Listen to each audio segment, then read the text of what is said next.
Aujourd'hui, c'est le tour des dentelles de Montmirail à la recherche de jolis cailloux sur un itinéraire proposé par Visorando qui va nous faire apparemment le tour des trois arêtes des dentelles. C'est parti.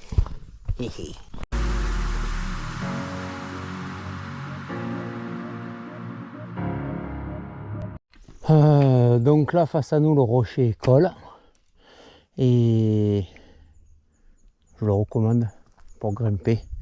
Tout est poli, poncé, mais il y a plein de petits niveaux. Donc vous le verrez pas, le topo guide d'ici, ça sera sur le livre Grimper aux dentelles numéro 3. Voilà. Et donc nous on part direction le pas de l'Aigle pour la première partie du tour des dentelles. Voilà, 9h30, on est vraiment face nord de la grosse arête.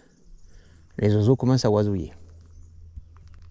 Alors, là on se dirige toujours vers le pas de l'Aigle, côté nord des dentelles. Alors apparemment, les dentelles seraient un des premiers gros marqueurs entre le climat méditerranéen et on va dire la flore méditerranéenne et après tout ce qui est continental. Je vais essayer de le faire voir aujourd'hui, mais ici je suis côté nord, on va voir énormément de chênes verts qui est vraiment sur de la forêt continentale. Mais quand on passera côté sud des dentelles de Montmirail, on aura certes du chêne mais aussi du pin.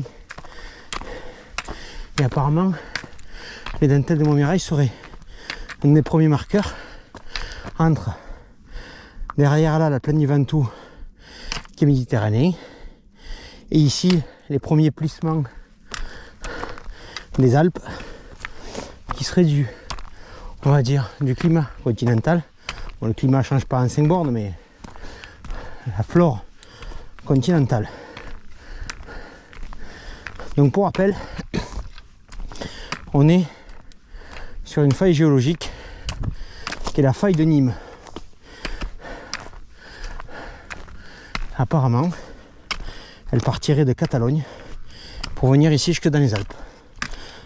C'est une grosse faille, un gros pli, un gros trait sur les cartes géologiques. Et c'est pour ça que les dentelles auraient été redressées ici par le diapir d'à côté. Parce qu'en fait, du coup, le diapir se serait faufilé dans la faille.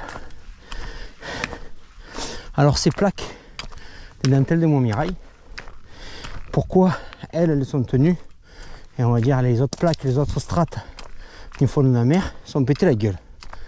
Mais ça aussi, je pense qu'on le verra côté sud, c'est que les dentelles de Montmirail font une certaine épaisseur de calcaire blanc, bien dur, alors que de chaque côté, c'est-à-dire avant, dessus et dessous cette plaque, ça alternait entre les plaques calcaires et les plaques marneuses. Et les plaques marneuses, à l'érosion, elles se font défoncer. Donc là, en fait, ça, c'est une énorme plaque calcaire. Et là-bas, en bas, au fond, complètement sud, on devrait voir des affleurements de plaques marneuses. Voilà. Et donc la flotte, ici, fait des stries en usure du calcaire apparent. Je ne vais pas dire que c'est pareil, mais c'est le même phénomène qu'on va retrouver sur les glaciers de pierre en Patagonie. Allez, je pense qu'on va pas tarder à arriver au pas de l'Aigle. Bon, une vue panorama qui rend toujours pas grand chose sur la GoPro. Donc ici je suis en vue plein nord. Donc ce que vous voyez pas là-bas au fond, c'est les monts d'Ardèche qui ont un petit peu de neige. C'est pour ça qu'on va aller voir la semaine prochaine, aller faire un canyon là-bas qui devrait avoir de la flotte suffisamment. Qu'est-ce que vous voyez d'autre? Là-bas la cheminée, c'est Pierre Latte. Après les éoliennes là-bas, c'est tout ce qui est Donzère. Après, de ce côté-là, vous avez vraiment le col de l'Homme Mort, mais c'est beaucoup plus derrière. Et donc là, en fait, si on pouvait prendre 500 mètres d'altitude, on commencerait à voir les Trois Becs et la montagne de Lure et le Vercors. Sachant que le Ventoux, on le voit depuis les Trois Becs. Donc il nous manque juste 500 mètres de dénivelé. Voilà, et puis là, toute la plaine du Comtat Venaissin. Ouh, mais en fait non. Les cheminées que vous voyez là-bas, c'est Cruas. C'est après Montélimar, puisque à ma gauche, j'ai Pierrelatte. Donc ouais, là, les fumées que vous voyez, c'est à peu près à 70-80 km. Et on a encore un petit peu de brume matinale tout autour. Voilà. Alors là, on vient de quitter, on va dire, la partie un peu caillou. Les dentelles de Montmirail, on s'approche tout doucement de la pointe la plus nord-est, est-nord. Les dentelles de Montmirail qui est les crêtes de Saint-Amand. J'ai déjà fait 2-3 vidéos parce qu'il y a trop de spéléo là-haut. Et il faut savoir que les crêtes de Saint-Amand font partie du massif des dentelles de Montmirail. Donc là, on est vraiment sur de la forêt pure de chez nous. Frégon, faux, chêne, du genévrier un peu, du kipic et du... Oh, j'ai oublié comment ça s'appelle. Oh. Bon, bref, voilà quoi. Et là, on est au top parce que c'est climatisé, à l'ombre, la fraîcheur d'un sous-bois. Il n'y a que les oiseaux. Et c'est le top. Et c'est le top. Alors on arrive au Pradas, 545 mètres. On va partir direction Clapas. On est vraiment à la pointe du massif d'Intel. Et derrière nous, on va monter encore, je pense, 200 ou 300 de D+. Donc nous, on s'est fait déjà toutes ces belles crêtes là. C'est le top. Donc ça, c'est la montée peut-être la plus rude de la journée. On est sur face nord, la crête de Saint-Amand.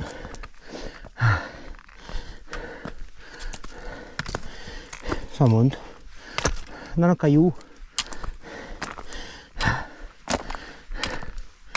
On va bientôt arriver au sommet. Je vous ferai voir. Donc ça, c'est côté nord. Et je vous ferai voir la jolie vue côté sud.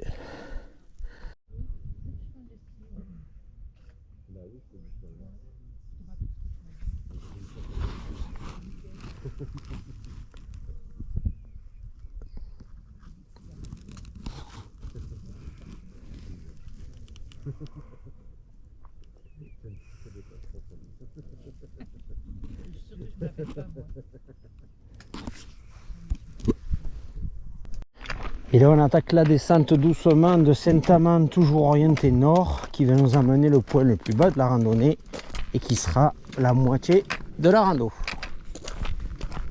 Alors on est descendu de Saint-Amand et on revient sur le secteur d'Intel de Montmirail.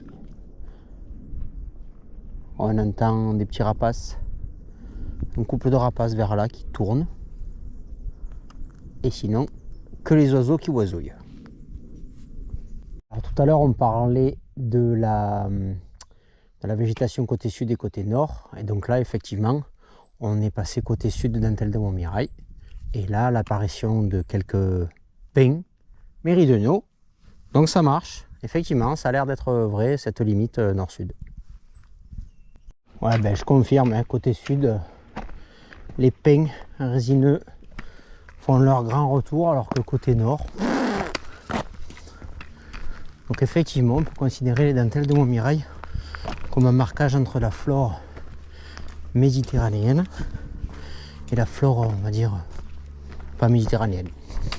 Ouais, donc là on est passé définitivement par ce sud, et c'est vrai que j'ai des massifs de pins face à moi. J'avais jamais fait la différence entre nord et sud des dentelles à ce point là au niveau de la végétation. Donc là on a vraiment tout ce qui est, ben là c'est romarin et pin.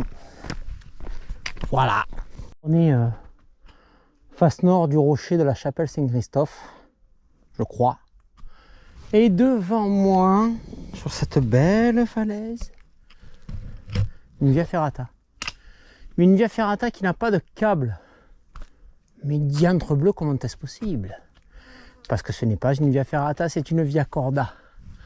Donc une via corda, pour vous faire voir, c'est une via ferrata, sauf que vous placez vous-même votre corde. C'est de l'escalade avec des bras, avec des marches en fer, quoi. Et ben, on viendra faire, on viendra voir. Apparemment derrière il y a un rappel de 30 ou 40 mètres. Donc ça c'est souvent les professionnels qui vont l'utiliser parce qu'ils vont faire le forfait sensation plus, où vous venez faire une via corda et vous faites un rappel de 40 mètres, où vous avez vécu le souvenir de votre vie. C'est bien, si ça peut faire venir des gens à l'escalade. Et donc du coup, ben, nous on viendra le faire. Je chercherai la topo et on viendra. Allez, on va continuer côté Dentelle. Et on est vraiment sur les arêtes. Donc là, une arête ici avec le canyon. Ici la flotte qui arrive. Et la deuxième arête. Donc nous on devrait sans doute descendre par là et remonter quelque part là-bas dedans. Ça va être joli. Bon mais si comme moi vous aimez le calcaire, en morceaux, une belle dalle avec des stries. Même là déjà il y a un relais. On va aller se mettre au pied de cette dalle. C'est joli, j'aime bien. L'érosion c'est bon.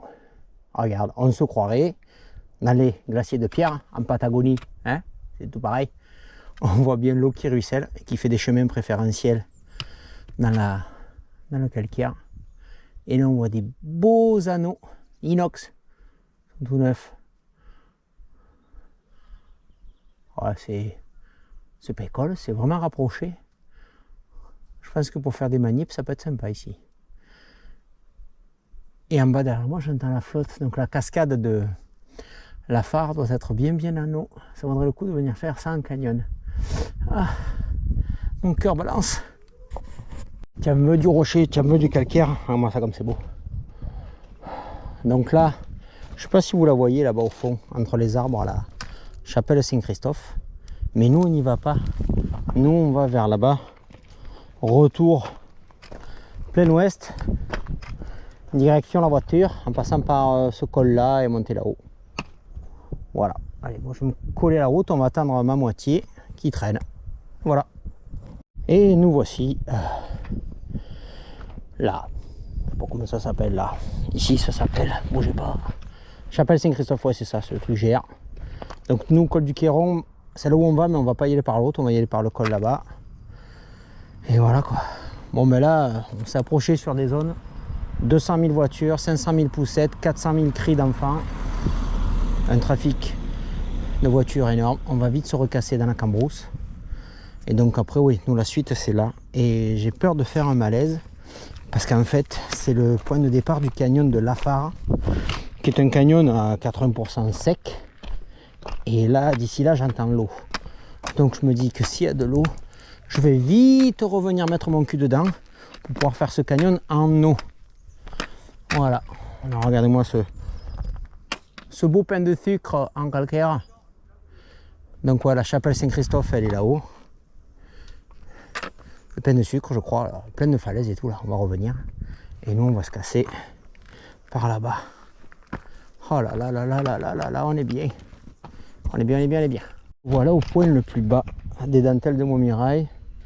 Et donc du coup, nous, on va monter tout ce massif là, à travers le ruisseau de la Phare. Alors le ruisseau de la Phare, c'est le départ. Là, ce que vous allez voir, c'est le départ du canyon de la Phare, un tout petit canyoning et Vaucluse qui est d'habitude sec. Et là, de l'eau, de l'eau. Regardez-moi ça, ce canyon qui m'appelle. Ouh là là, je vais vite venir le faire. Bon, mais ce sentier il est top. Je pensais que on serait un peu trop au soleil ou il monterait un peu trop. Finalement, ouais, il y a ces petites marches comme ça devant, mais ça se fait quoi.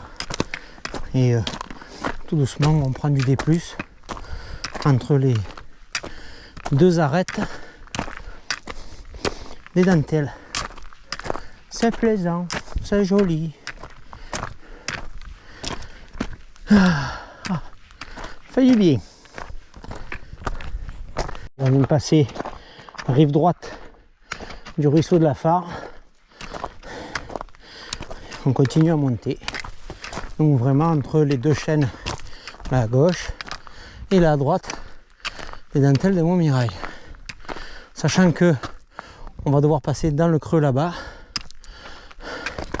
et après redescendre tranquillou bilou la voiture. Bon, honnêtement, c'est l'avant-dernière montée. On va dire on va monter jusqu'à là et pam, monter jusqu'à là-bas.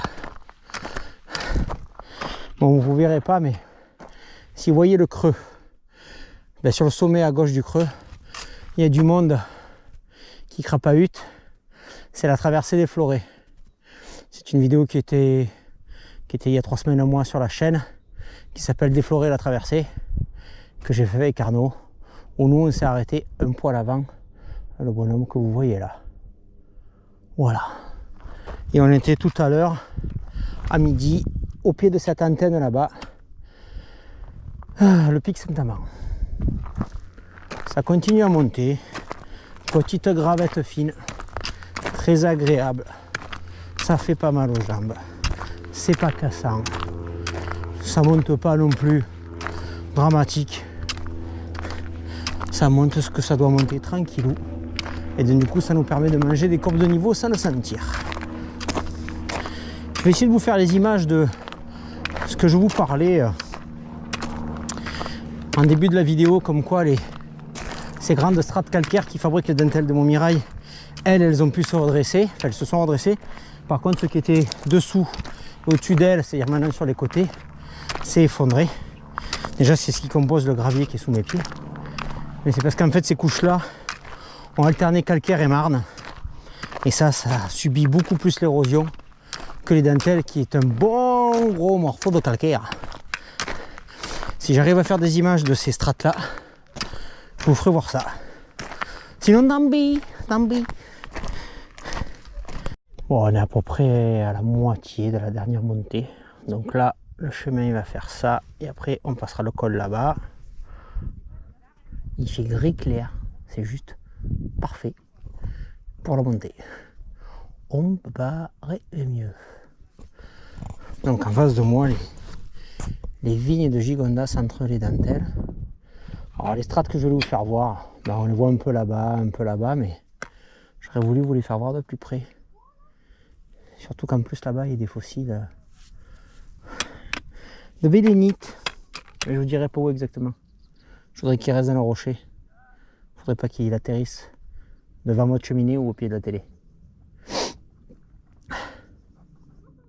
Bon ben, ce secteur des dentelles est beaucoup plus fréquenté. On en est à moins 30 à 40 randonneurs. Puis on entend toujours murmurer, ou en haut, ou en bas, ou sur les côtés. Et puis vous verrez pas bien entendu, mais là-haut, il y a le creux, à gauche l'arête, et en haut de l'arête, il y a un point qui bouge. Toujours les gars qui font la traversée des Florets. Allez, on va repartir. On va faire ça là-bas, et on va aller voir là-bas si j'y suis. Il y a là. Allez, on progresse. Vue côté Ventoux. Donc on était là-bas au fond, après on a fait là-bas la chapelle. On est monté tout ce flanc. On est vraiment sur la partie presque de la fin. On est les derniers 25% de cette rando. Donc pour les intéressés, Viso Rando, autant je vous mettrai le numéro de la randonnée. Donc c'est une application, vous rentrez le numéro de la rando, vous pouvez faire exactement la même boucle que ça, pardon. C'est censé faire 17 km et c'est le grand tour des dentelles de Montmirail de tête.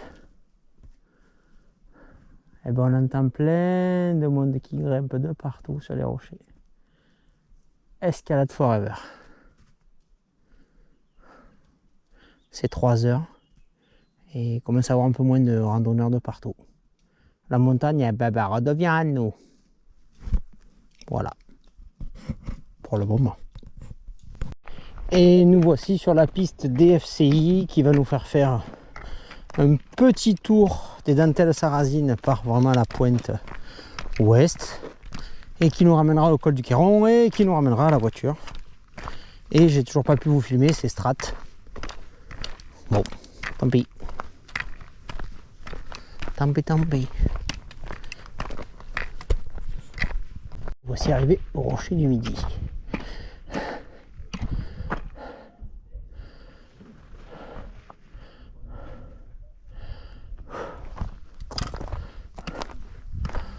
On va se poser et on va attendre madame.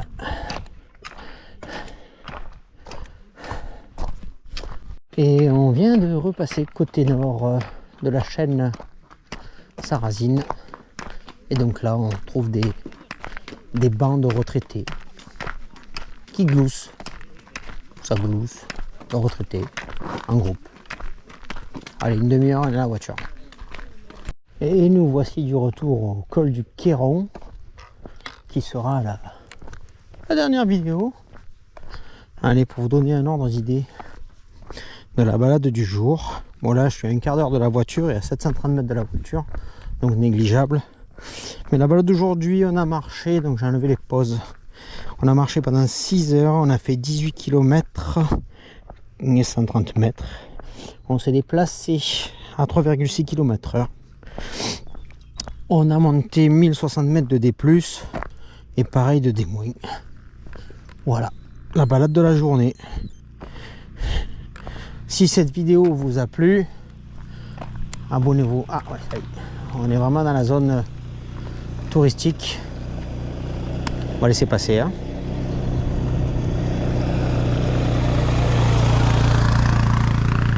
Donc je vous disais, si cette vidéo vous a plu, allez voir sur Visorando, départ col du Queyron ici, le tour des dentelles de Montmirail. Et puis voilà, abonnez-vous, ça fait plaisir d'avoir des abonnés à chaque vidéo, toujours 1 ou 2 ou 3 qui disent la vidéo c'était cool. Normalement, c'est une chaîne qui diffusera une vidéo tous les vendredis à 17 h jusqu'à que mort. Allez, bisous.